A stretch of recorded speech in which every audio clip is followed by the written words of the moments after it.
Black magic यानी काला जादू। हमने इसके बारे में सुना तो बहुत है, लेकिन इसके पीछे की असलियत पूरी तरह से नहीं पता। मैं आपको इस वीडियो सीरीज़ में इसी काले जादू से जुड़ी एक कहानी बता रहा हूँ। लेकिन वीडियो शुरू करने से पहले अगर आपने अभी तक इस वीडियो का पार्ट 1 नहीं देखा है तो पहले उसे जाके देख लो, जिसका लिंक नीचे डिस्क्रिप्शन में है।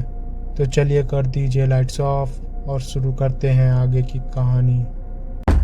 Subscribe for more content.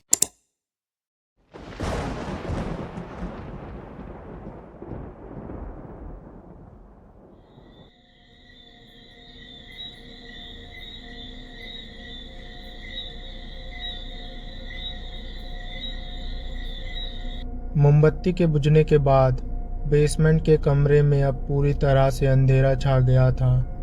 Ajju को कुछ दिखाई नहीं दे रहा था, बस एक आवाज़ सुनाई दे रही थी जो बार बार एक ही बात दोहरा रही थी। आखिर इतने सालों बाद कोई तो आया। आखिर इतने सालों बाद कोई तो आया। आखिर इतने सालों बाद कोई तो आया। चुप! अज्जू जोर से चिल्लाता है। कमरे में अब पूरी तरह से शांति छा गई थी। अज्जू डर के मारे गहरी सांसें भरने लगता है। तब अज्जू हिम्मत बटोर कर उस आवाज़ से पूछता है, कौन हो तुम? तभी कमरे में रखी मोमबत्ती अपने आप जल जाती है और कमरे में उजाला हो जाता है। यह देख अज्जू घबरा जाता है। तब वही आवाज़ कहती है, मैं तुम्हारे दादा सुनील लोमटे का बड़ा भाई अजय लोमटे हूँ। यह सुनकर अज्जू बुरी तरह से डर जाता है, क्योंकि उसके पिता ने तो उसे कहा था उसके दादा यानी सुनील लोमटे का बड़ा भाई अजय लोमटे बचपन में ही किसी हादसे में मर गया था। तब अज्जू कहता है, पर आप तो कई सालों पहले मर गए थे ना? हाँ, मैं बचपन में ही मर गया था, पर मेरी आत्मा यहीं इसी किताब में रह गई थी। अजय की आत्मा जवाब देती है। तब अज्जू की नज़र उस काले जादू की किताब पर जाती है। ये काले जादू की किताब में? अजय लोमटे की आत्मा अज्जू से कहती है, हाँ, इसी किताब में मेरी आत्मा कई सालों से बंद थी, पर आज इतने सालों के बाद तुमने मुझे इस किताब से आज़ाद किया है। तब अज्जू उनसे पूछता है, तो फिर अब आप आज़ाद हो गए हो, तो इसका मतलब आपकी आत्मा को मुक्ति मिल गई? अजय की आत्मा कहती है, नहीं, इतनी आसानी से मुझे मुक्ति नहीं मिल सकती। मैंने जो कर्म किए हैं वो बिल्कुल भी सही नहीं है। किसी का श्राप है मुझ पर। यह सुनकर अज्जू उनसे पूछता है, तो अब आगे क्या? अजय की आत्मा कहती है, अब तुम मुझे मुक्ति दिलाओगे। अज्जू यह बात सुनकर हैरान हो जाता है। अज्जू हैरान होकर पूछता है, मैं? पर मैं ही क्यों? अजय की आत्मा कहती है, मेरे को जो श्राप मिला था उसमें कहा गया था कि मेरी आत्मा को मुक्ति मेरे परिवार का कोई वंशज ही दिला सकता है, जो तुम हो। यह सुनकर अज्जू के डर के मारे पसीने आने लगते हैं। कुछ टाइम सोचने के बाद अज्जू अजय की आत्मा से कहता है, मगर आपको यह श्राप दिया तो दिया किसने? अजय की आत्मा उसे कुछ बता पाती, तभी अचानक से उसे अपने माँ की आवाज़ सुनाई देती है जो उसे बुला रही थी। अज्जू कहता है, लगता है मेरी माँ नींद से जाग गई है, मुझे अभी जाना होगा, मैं बाद में आऊँगा। पर अज्जू के मन में कुछ और ही था।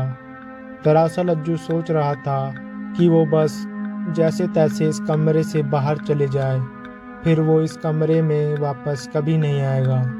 यह बात अजय की आत्मा जानती थी, फिर भी अजय की आत्मा उसे उस कमरे से जाने देती है। दरवाज़ा खुलता है और अज्जू उस कमरे से जैसे ही बाहर जाता है, कमरे में वापस से अंधेरा हो जाता है। अज्जू पीछे मुड़ के देखे, उससे पहले ही दरवाज़ा अपने आप बंद हो जाता है। अज्जू अब अपने आप को आज़ाद महसूस करता है और खुश हो जाता है। तभी अज्जू तुरंत उस कमरे के दरवाजे को बाहर से कुंडी लगाकर बंद कर देता है और अज्जू तय करता है कि वो फिर कभी इस कमरे में नहीं आएगा। तभी अज्जू बेसमेंट से बाहर आता है। उसे उसके माँ की कमरे के दरवाजे के पीटने की आवाज़ आ रही थी।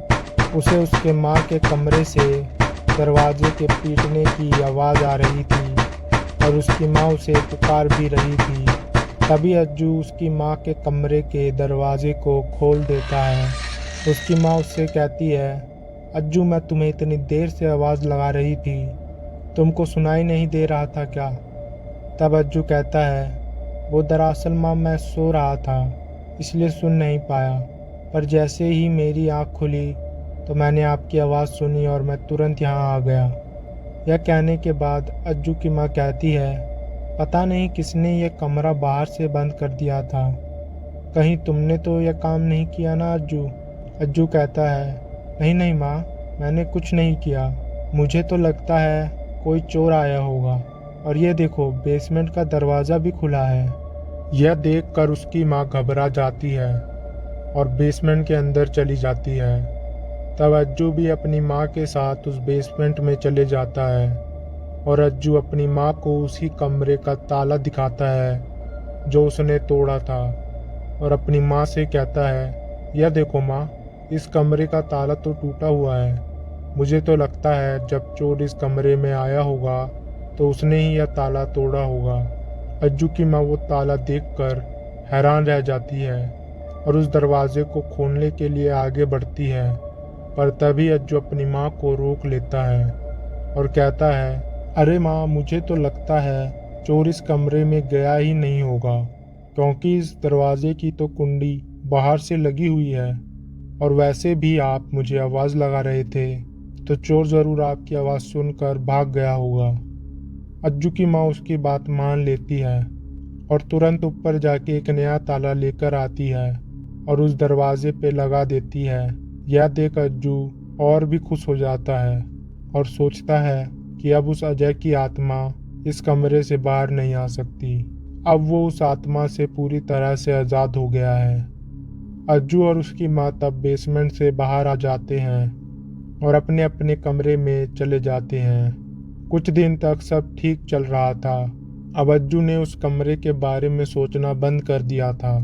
देखते ही देखते कई हफ्ते बीत जाते हैं। अब तो अज्जू को पूरा यकीन हो गया था कि अजय की आत्मा फिर से उस कमरे में कैद हो गई है।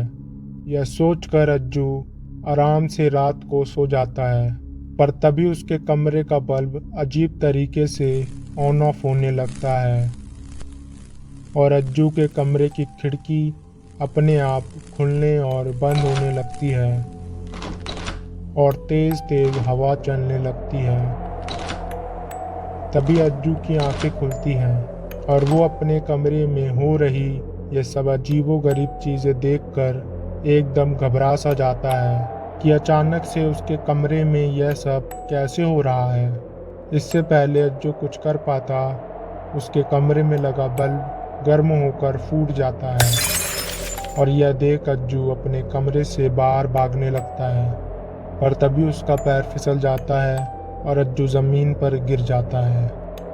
तभी अज्जू के कमरे का दरवाज़ा अपने आप एकदम तेज़ी से बंद हो जाता है और एकदम से अज्जू के कमरे में अंधेरा छा जाता है। कुछ देर बाद पूरे कमरे में सन्नाटा सा छा चुका था। तेज़ हवाएं चलना बंद हो गई थी और कमरे की खिड़कियां भी अब शांत हो गई थी और चांद की रोशनी से पूरा कमरा उजाले से भर गया था। अज्जू को कुछ भी समझ नहीं आ रहा था। वो बहुत घबराया हुआ था। अज्जू अपने कमरे के दरवाजे को खोलने की कोशिश करता है, पर वो दरवाज़ा खुल ही नहीं रहा था। तभी अज्जू को एक आवाज़ सुनाई देती है, ये दरवाजा अब नहीं खुलेगा। यह आवाज़ सुनकर अज्जू बहुत डर जाता है और उसके पसीने छूटने लगते हैं। तभी अज्जू पूछता है, कौन? तब बदले में जवाब आता है, मुझे इतनी जल्दी भूल गए? मैं तुम्हारे दादा का बड़ा भाई अजय लोमटे। जवाब सुनने के बाद अज्जू पूरी तरह से हैरान हो गया था। उसे कुछ भी समझ नहीं आ रहा था कि अजय की आत्मा उस बेसमेंट के कमरे से बाहर आई तो आई कैसे। इससे पहले अज्जू कुछ बोल पाता, उसके सामने एक काली परछाई आके खड़ी हो जाती है। यह देख अज्जू का शरीर पूरी तरह से जम गया था। अज्जू अपने शरीर को हिला भी नहीं पा रहा था तभी वो काली परछाई एक 10 साल के लड़के का रूप ले लेती है, जो उस रात अज्जू ने बेसमेंट के कमरे में देखी थी। और यह रूप और किसी का नहीं बल्कि अजय का ही था। फिर अजय की आत्मा अज्जू से कहती है, तुमने मुझसे झूठ बोलकर बिल्कुल भी अच्छा नहीं किया। तो बस दोस्तों, इस वीडियो में बस इतना ही। इसके आगे अज्जू का क्या होगा यह आपको इस वीडियो के अगले पार्ट में पता चलेगा। तब तक आप हमारे बाकी के वीडियोस देख सकते हैं, जिनके लिंक नीचे डिस्क्रिप्शन में है। अगर आपको यह वीडियो पसंद आई तो इसे लाइक करें और अपने दोस्तों के साथ शेयर करें। और अज्जू ने क्या अजय की आत्मा से झूठ बोलकर सही किया? इस सवाल का जवाब हमें कमेंट सेक्शन में ज़रूर बताइएगा। और जाने से पहले अगर आपने अभी तक हमारे चैनल को सब्सक्राइब नहीं किया है तो अभी कर लो, ताकि आप इस वीडियो के अगले पार्ट को मिस ना कर सकें। तो मिलते हैं अगली वीडियो में, तब तक के लिए धन्यवाद और बी सेफ। सब्सक्राइब करो।